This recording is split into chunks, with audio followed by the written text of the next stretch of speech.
Cette histoire-là, elle m'a été racontée par mon grand-père, qu'il l'avait entendue dans son village natal lorsqu'il était tout petit.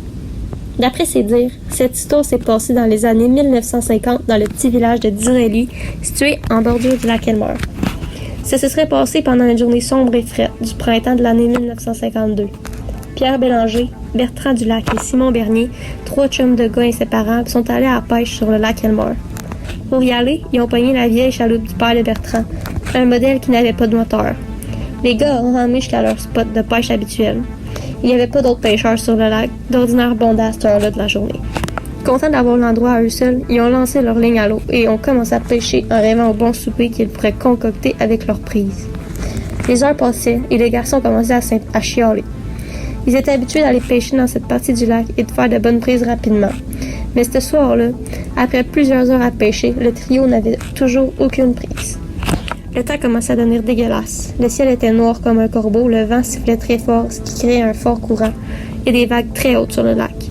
Les garçons se sont alors dit qu'il resterait 30 minutes de plus, et qu'ensuite ils rentreraient à la maison avant que le tonnerre et les éclairs ne débutent. Les garçons ont commencé à dériver de plus en plus vers le loin, et la pluie, qui était frette comme de la glace, se faisait de plus en plus intense.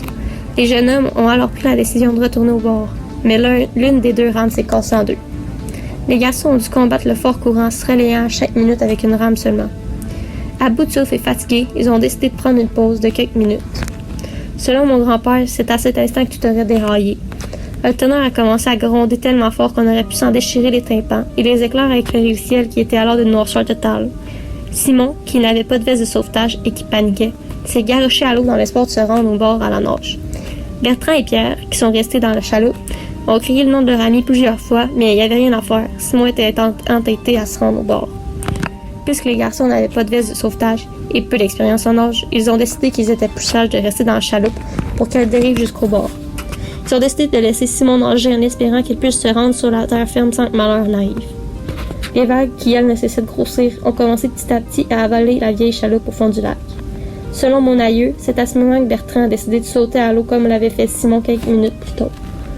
Bertrand, qui était un pied nageur, a miraculeusement réussi à se rendre sur la terre ferme après plusieurs minutes à se débattre contre les gigantesques vagues. Pendant ce temps-là, la chaloupe a viré à l'envers et elle a emmené Pierre avec elle. Le lendemain matin, tout le village était sous le choc. Pierre et Simon avaient disparu.